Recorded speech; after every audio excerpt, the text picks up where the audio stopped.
langu ninaitwa Solomon Ben Morris na ni mwinjilisti kutoka katika kanisa la Mlima wa Moto, Mikocheni B Assemblies of God. Natumika chini ya mpako mafuta wa Bwana Bishop Joseph Rose Ngeta. Yeriko wanakutana na Jordan imesimama mbele yao. Ni mto ambao kwa macho ya kibinadamu unatisha. Nitaenda kushare mimi na wewe ujumbe huu mfupi sana ambao Mungu ametupa neema machoni pako na machoni pa. Si fupi sana juu ya habari kuhusu Jordan. Jordan ni mtu ambao ulikuwa ni kikwazo cha Joshua kuvuka na wana wa Israeli kuwapeleka katika nchi ya Kanaani. Lakini pia ukumbuke ya kwamba Mungu alimpa neema Joshua na kuweza kuvuka katika nchi kwenda katika nchi ya Kanaani.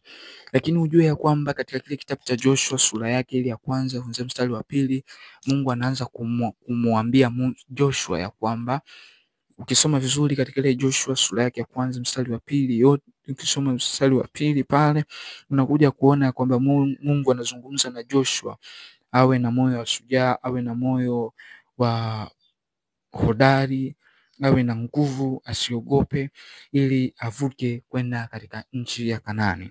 Lakini kitu pekee kinachonibariki ni hiki ya kwamba kulikuwa kuna siri nyingi sana kumbe zilizojificha Jordan. Ndani ya Jordan kulikuwa na mawe 12 makubwa kwa madogo. Na hii ilikuwa ni tafsiri ya kwamba katika mto Jordan kulikuwa kumefunikwa na uzao wa kwanza na uzao wa pili. Okay, Mungu aliinua uzao wa kwanza na uzao wa pili. Uzao wa kwanza na uzao wa pili ni upi? Uzao wa kwanza ni ule uzao uliozaliwa jangwani, lakini uzao wa pili ni ule uzao utakao kuja kuzaliwa baada ya kuvuka mto Jordan.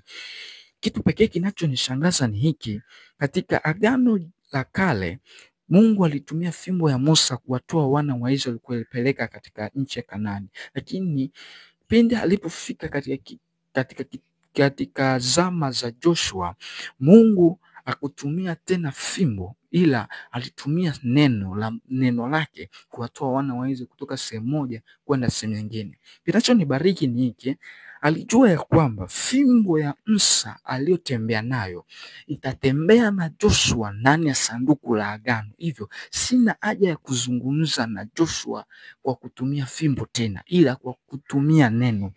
Kinachonibariki kingine ni hiki ya kwamba pale Kalvari walipoenda kumsulubisha Yesu Kristo msalabani, hawakujua kwamba Yesu Kristo ni fimbo.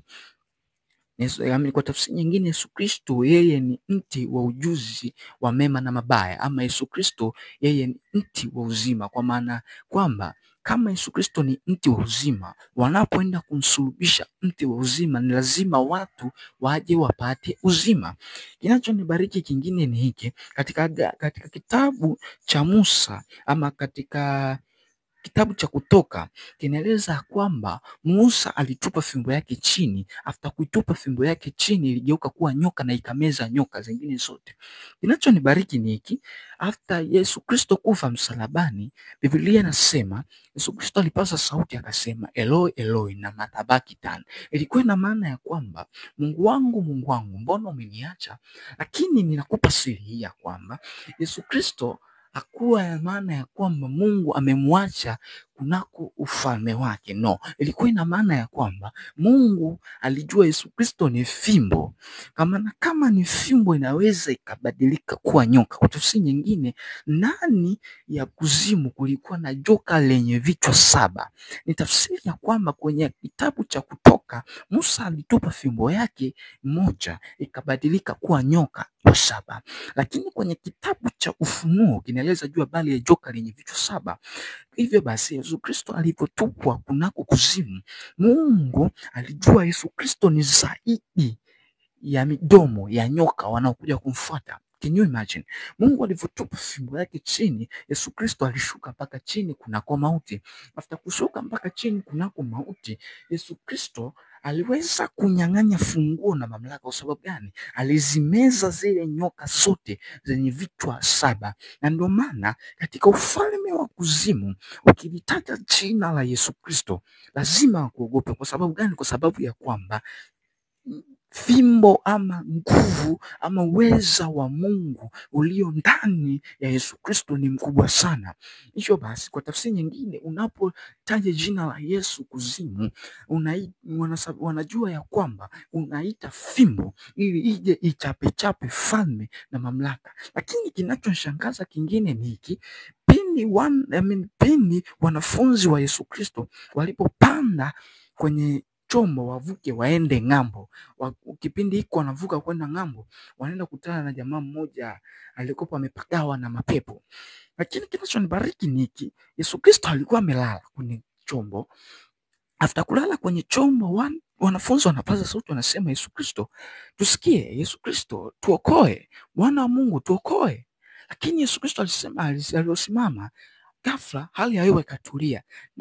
Nitakupa wewe kidogo ufunuo ya kwamba Yesu Kristo yeye ni fimbo, na kama na kwamba yeye ni fimbo, kunako Biblia inaeleza kwamba Yesu Kristo ni kitabu, Yesu Kristo ni maji ya uzima. Kwa maana Yesu Kristo kama ni maji ya uzima, chochote kile anachokifanya, kiendapo mbele kuna maji, lazima yale maji yamtii maji ya uzima. Okay. Je, pindi Yesu Kristo alipotembea juu ya uso wa vilindi vya maji, kulikuwa kuna maana gani? Alijua hiki kitu ya kwamba baada ya Petro kumwomba Yesu Kristo akutane naye uso kwa uso, kumbuka kitu hiki ya kwamba Petro alivyokutana na Yesu Kristo uso kwa uso, Petro alipata kuzama kwenye maji, na Biblia inasema chuma unoa chuma. Hivyo basi, kulingana na Ufunuo, kitabu kile cha kisoma vizuri katika vile vitabu vya Wafalme, Elisha alipochukua kijiti, alipokitupa kunako maji, jajabu kijiti kilizama, lakini chuma ilielea. Kwa nini chuma ilielea? Kwa sababu chuma hunoa chuma yenzie, kwa maana ya kwamba ili apate kuokoa lazima chuma ipate kuelea. Na hii ndio sababu mbili Yesu Kristo alisimama katika nafasi mbili. Nafasi ya kwanza katika nafasi ya chuma, lakini nafasi ya pili katika nafasi ya fimbo, kwa maana alitupa fimbo ili ipate kuzama. Muda huu ameitupa fimbo ili ipate kuzama, Petro amwokoe, ni lazima abadilike tena kuwa maji, amtengenezee balance ya kusimama vizuri kwenye maji. Kwa maana hiyo basi, ufalme wa Mungu upo karibu sana kwenye misingi ya dunia kututaka kutuokoa. Hivyo basi, Mungu anakuhitaji sana ufunguke ufahamu wako na uelewa wako ili upate kuzijua siri sana za ufalme wa mbinguni. Kristo yu karibu.